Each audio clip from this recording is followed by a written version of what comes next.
Bismillahirrahmanirrahim. Saat ini kita hidup di zaman yang sangat luar biasa. Zaman di mana ilmu mudah didapat, bahkan buka HP klik semua ada. Saking mudahnya ilmu didapat sehingga orang-orang itu mampu menyepelekan dan menggampangkan ilmu tersebut. Dan pada saat ini juga minimnya dan berkurangnya manusia yang menggunakan akhlak dan adabnya dengan baik dan benar. Seperti banyak berita di luar sana antara murid dengan guru. Antara murid dengan guru itu sangat sudah tidak ada batasannya.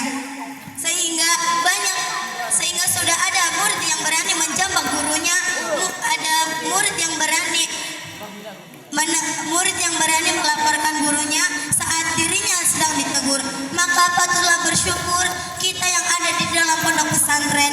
Kita selalu diajarkan ilmu yang bermanfaat, selalu diajarkan adab dan berperilaku sopan santun yang baik dan benar. Hadirin rahimakumullah, ilmu itu seperti cahaya. Jika kita pegang dengan benar, maka cahaya itu akan menerangi jalan kita.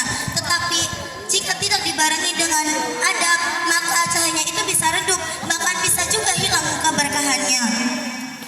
Kita bisa seperti apa beradab yang dimaksud? Kita bisa mulai dari hal kecil, mulai dari beradab kepada guru, beradab kepada kedua orang tua, dan beradab kepada teman dan lingkungan di sekitar kita. Beradab kepada guru. Guru itu seseorang yang telah memberikan kita beribu-ribu ilmu sehingga menjadikan kita manusia yang benar.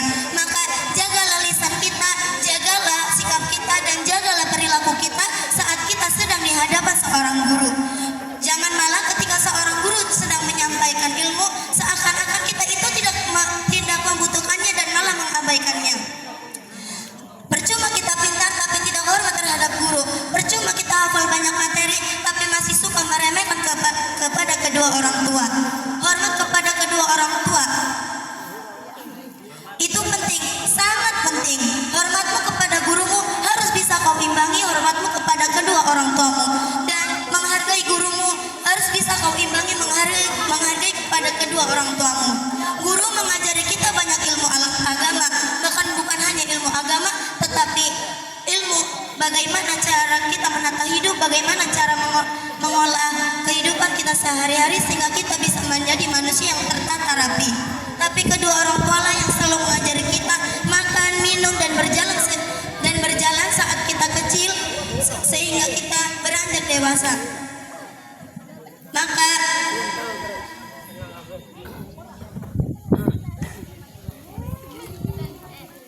support sistem utama adalah kedua orang tua. Tidak ada orang tua yang ingin anaknya itu tidak baik-baik saja. Orang tua bertanggung jawab atas anak-anaknya dan mereka hanya mengharapkan satu, yaitu hisaban mereka di akhir kelak itu ringan karena memiliki anak yang soleh dan soleha. Maka beradablah kita kepada dua peran ini, karena dua peran ini yang selalu menjadikan hidup kita tersusun dan selalu terarah. Hadirin rahimakumullah. Yarfa'illahil ladzina amanu minkum walladzina utul ilma darajat. Allah akan mengangkat derajatnya orang-orang yang beriman dan orang-orang yang berilmu beberapa derajat. Masya Allah. Allah telah menjanjikan ilmu yang tinggi bagi orang yang berilmu. Maka janganlah kita malas untuk selalu terus-menerus menuntut ilmu. Tapi ingat, ilmu itu harus selalu dibarengi dengan adab, karena adablah yang akan selalu menjaga ilmu itu berada di jalan yang benar. Dan adab seorang penuntut ilmu yaitu menyadari bahwa ilmu itu datang dari Allah, sehingga ia harus selalu berdoa agar ilmunya itu bermanfaat bagi dirinya dan bermanfaat bagi orang lain. Dan adab penuntut ilmu ketika sedang disampaikannya ilmu ada 5 perkara. Yang pertama yaitu al-istima'u mendengarkan dengan baik, dan al-insatu yang kedua diam dan memperhatikan, dan yang ketiga yaitu al-hifdu menjaga dan menghafal ilmu tersebut, al-amalu bi mengamalkannya, dan nasro yang kelima yaitu menyebarkannya. Jadi dari awal hingga akhir lebih baik hidup lelah dengan ilmu daripada hidup tersesat tanpa ilmu. Dengan ilmu hidup terarah, dan dengan adab hidup lebih berkah. Allah menciptakan dua waktu, yaitu waktu siang dan waktu malam. Maka jangan jadikan malammu hanya untuk tidur, dan jangan jadikan siangmu hanya untuk membuat dosa dan kemaksiatan. Cukup sekian. Wassalamualaikum warahmatullahi wabarakatuh. Waalaikumsalam warahmatullahi wabarakatuh.